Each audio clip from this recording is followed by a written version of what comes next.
Here's some advice for young filmmakers or writers just starting out.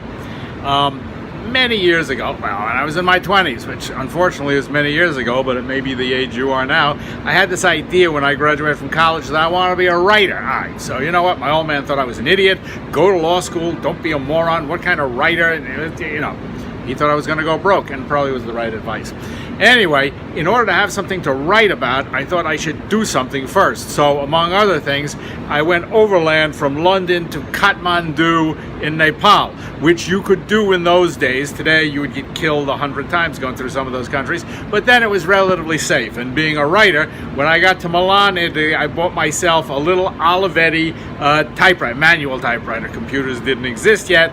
Electricity had barely been invented, but I bought this little Olivetti typewriter. It wasn't that expensive, and that was with the laptop of its time. It even had a printer built into it, and I thought, now I'm going to be a writer. Of course, I didn't have anything to write about yet, so I went all through Iran and Turkey and Pakistan and all that stuff, and by the time I got to Kathmandu, it took me almost a year to get there.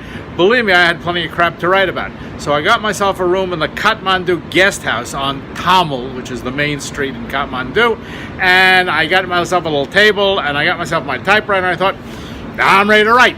So I sat down my typewriter, and the first thing I did was I wrote a letter. I had read a book called The Snow Leopard by Peter Matheson. It's a terrific book. He's a great travel writer, and he was sort of my inspiration to go to Nepal and the Himalayas and write about, God knows what I'd write about.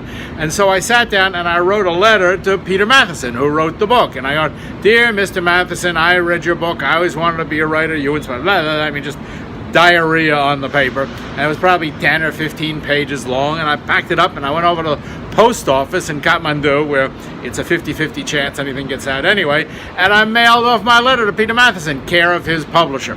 Well, I'd written something. Anyway, about 3 weeks later, I get a letter back from Peter Matheson. It's a big, thick letter. I thought, wow, this guy really took some time to write to me.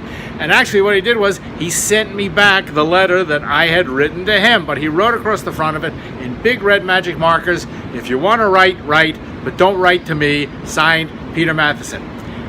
As it turned out, this was some of the best writing or creative advice I had ever gotten. And that essentially is just do it. People spend their whole lives talking about what they're going to do and sometimes planning for what they're going to do, but they don't do it. And this takes us to video and filmmaking. Now, if you're following the website here or the Facebook things, you probably know that tomorrow night I'm going to engage in a totally experimental thing called Film School in 40 Minutes. And it's gotten a lot of traction. Some people at film school have written me nasty things on Facebook that I've degraded their industry and insulted generations of filmmakers. Well, you know what I say. Well, that's what I say. So, but here's the deal, I think, with filmmaking and with video and with writing like Peter Matheson. You can only learn so much from somebody, and I think I can deliver it in about 40 minutes, if not 4 days at our boot camp for sure, so it'll stick. But it's really about just practice and doing it and doing it and doing it over and over and over again. Of course, trying to get better with each iteration. I did write my first novel called On Winds of Ashes. There's exactly one copy because I typed it, and it's on my shelf. If you want to get a copy of it, just send me $100 and I'll be happy to Xerox it for you. It's a piece of crap.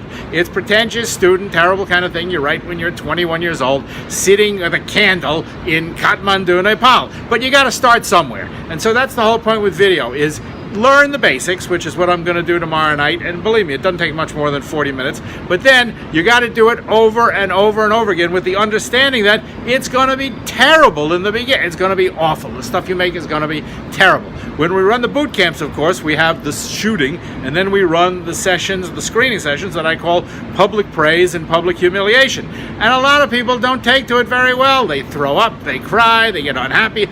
Hey, you know what? It sucks. It sucks. And in the beginning, it's gonna suck. I mean, unless you're some sort of genius, which is entirely possible, but highly unlikely. The trick to great writing and great filmmaking and great video is learn the basic grammar, which is easy to learn in some ways, but nobody ever teaches some people that.